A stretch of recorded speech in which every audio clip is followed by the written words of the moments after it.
Chapter 18, Global Climate Change. The case study is about the Maldives, which is an island nation that is not very far above the sea level. And if the predictions about climate change come to pass and the sea rises in a few feet, maybe a yard, their entire nation could disappear.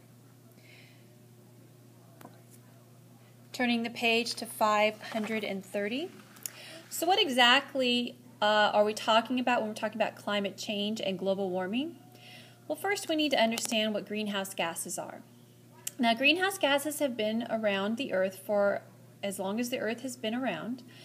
And these gases are good because they trap heat and make the planet livable. Without these gases, we'd be too cold.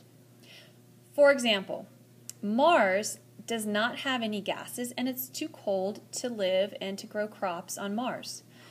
Venus is the opposite. It has too many gases, and it's too hot to live there. So Earth is perfect. Earth was created perfectly with the right amount of gases to trap enough heat for humans to be able to live. The main greenhouse gas that traps the most heat is carbon dioxide. I'm sorry, actually, it doesn't trap as much heat as some of the others, but there's a lot of it. So carbon dioxide, water vapor is actually the most greenhouse. We have the most of this in our atmosphere. That's a greenhouse gas. Methane, which is mainly from animals passing gas, flatulating. Also some natural sources of methane, which is we call also natural gas for cooking. Nitrous oxide. CFCs, which we also studied, ruin the ozone layer. They are also a greenhouse gas. And then hydrofluorocarbons. And all of these gases warm the troposphere, which is our layer of the atmosphere where we are. They absorb outgoing infrared radiation, and this infrared radiation was reflected back to the Earth. And you can see here on page 531 what happens to a lot of the heat from the sun. So the sun comes, some of it's absorbed by this layer of gas, some is reflected back, some is absorbed and then re-emitted, and the greenhouse gases send a lot back as radiation. The thicker the layer of greenhouse gases, the more heat bounces back to the Earth in the form of infrared radiation. Sometimes my students ask, well, how can heat get through but then can't get out? And it has to do with wavelength. There's a different wavelength of light and heat coming through the clouds, and it changes wavelength and then gets stuck in the greenhouse gas layer. And again, greenhouse gases are not bad. They're why the Earth is warm enough to survive. The problem is that we are adding to this layer by burning fossil fuels and by our meat production, that there's too much of this gas now than there ever has been in history of the Earth, and it's warming the climate extremely quickly. Page 532.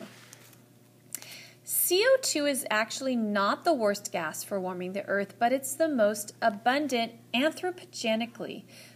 Anthropogenically means human-made gas. Some of the global warming gases are not anthropogenic, like water vapor is not anthropogenic. It is naturally made through the water cycle. Carbon dioxide is made from burning fossil fuels.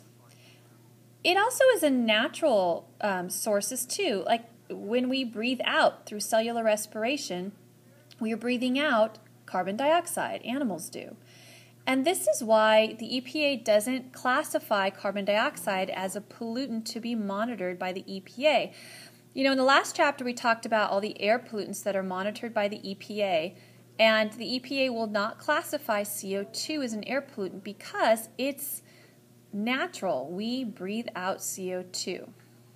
And so this concept is being challenged by California and a few other states. What are human activities that increase greenhouse gases? We burn fossil fuels, which adds CO2, that says CO2. We raise livestock, which release methane in their passing gas, their flatulence. Landfills, where we send our trash, also have methane. Fertilizers have NOx, which is a greenhouse gas.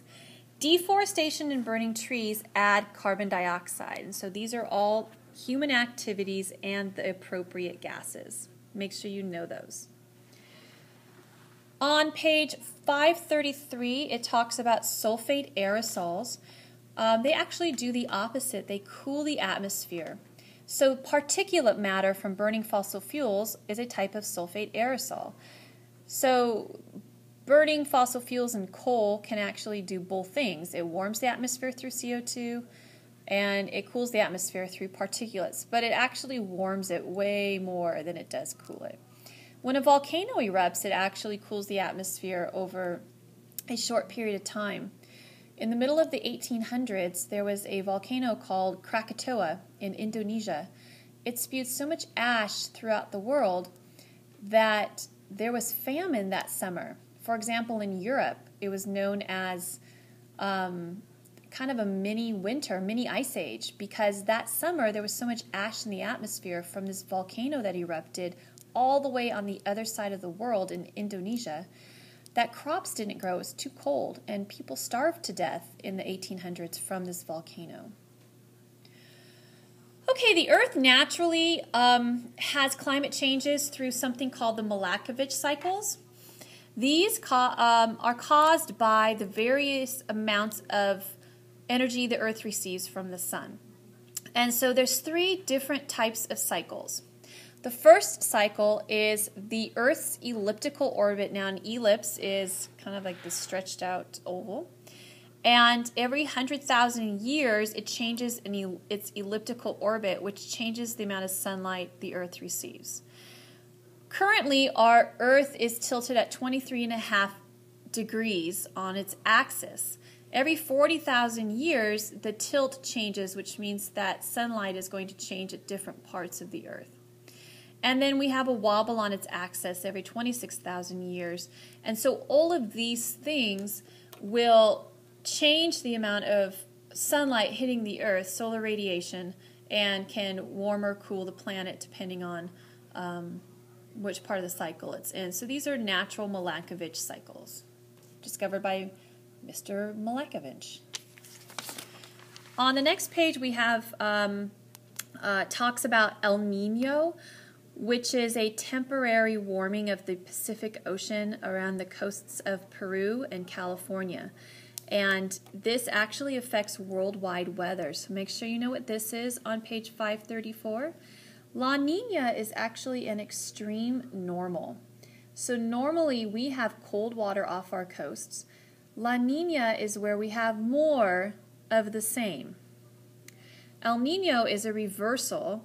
La Nina is a more extreme normal. And then the North Atlantic deep water circulation, which is down here. So make sure you know all of those for your test. And you'll see some mini videos helping explain what El Nino is and La Nina. Page 535, we have some ways that we can see what's happening with the climate. So this is our data and our evidence that show us what's going on. We can measure climate from thousands of years ago by drilling ice core samples where gas bubbles were trapped in the ice. We drill down and then we melt the ice and we release the gas bubbles. And from here we can see what the makeup of the atmosphere was 2,000 years ago, 3,000 years ago, 5,000 years ago. We can take sediment bed samples and look at old pollen, and we can see what kind of plants grew in which location thousands of years ago. We can measure tree rings, and we can also look at coral reefs. And so these tell us what climate was like hundreds of years ago or thousands of years ago. The famous graph to show us about CO2 rising is called the Mon Aloha Graph. There was a scientist, and I believe it tells us here, Charles Keeling. Here's our graph here. Let me take off these to show you. All right, so Mauna Loa was a location in the middle of the Atlantic Ocean on a volcano that was all covered in rocks. And there was no vegetation on the volcano, it was all rocky, and it was away from continents. And so it was picked, this gas measuring station was picked at this location so that there would not be any influences from continents and vegetation that might skew the results through photosynthesis or cellular respiration. And so this is his graph here that shows since 1955 our levels of carbon dioxide keep increasing. There is, the blue line here is an up-down pattern, and the top of the line shows winter in the northern hemisphere. And the leaves fall off the trees, thus you have less photosynthesis, which equals more carbon dioxide in the atmosphere in winter in the northern hemisphere. Most of the land in the world is in the northern hemisphere, so it influences climate the most. The bottom part of the graph is when it's summer and the leaves are on the trees and there's photosynthesis and plants are taking in carbon dioxide, so you would have less carbon dioxide overall, and that's where you have this up-down pattern. The red line is a line of best fit to show the overall trend. Okay, so it measures CO2 in the atmosphere since 1958. The bottom of the zigzag pattern shows summer in the northern hemisphere, which has the most land mass, and trees that remove carbon dioxide through photosynthesis. And the top of the pattern is winter in northern hemisphere, where the leaves fall off the trees, less photosynthesis equals more CO2 in the atmosphere. Page 536, El Nino. Okay, now we're going to talk a lot about El Nino. So let's talk about normal circulation, which is this map here. Here's us here at the top, and here's Peru. Peruvian fishermen first noticed this phenomenon and they called it the El Nino. Normally, the water currents flow towards the east along the equator. And the water, as it flows east, gets warmer and warmer and warmer. The water along the coast of Peru and the California coast is cold. And there's a lot of upwelling, which we talked about last chapter. This upwelling brings nutrients to the sunlight, the photic zone, the sunlit zone, and you have a lot of productivity. Plankton bloom, fish come, it's wonderful. And then the water moves along the equator, and then our water comes down from Alaska and then comes and moves along the equator and gets warmer and warmer. Well, what happens is a pool of warm water builds up here in Asian waters over in this direction. And every once in a while, this pool of water reverses directions, and also the winds die too. So winds are blowing this water, surface water, this direction. Occasionally the winds, sometimes, let me back up, sometimes about every, 5 to 8 years, the winds die off. The pool of water that was here starts to reverse direction and come back the other way. So let's sticky note, normal conditions in the Pacific, water flows west along the equator, becoming warmer. Warm water mass in Asia, which is blown by the wind, causes monsoons and rain in Asia. And then off of our coasts, upwelling occurs along the west coasts of North and South America, and this upwelling gives us good fishing. Okay, so what El Nino happens is a reversal of this. So now warm water comes back and there's no upwelling because the currents have changed. So El Nino, warm water mass builds up in the western Pacific and Asia. The winds die. Warm water then flows the opposite direction east towards North and South America's west coasts. This causes downwelling and no fish. It's bad for fishermen. Now in California, we actually get a ton of rain, which is good for our drought conditions because warm water creates clouds. So we get a lot of rain, and that's a good thing. But then there's a drought in Asia because they're not getting the monsoon, so it's bad for them, good for us. But it's bad for fishing. Here are the health problems that El Nino brings. There's a lot of flooding in different parts of the world that is not normal, which can kill people but also bring diseases like cholera. Warmer temperatures also equal more mosquitoes, which bring malaria. And then wetter weather, like in California, with a lot of rain, we get more mold and allergies.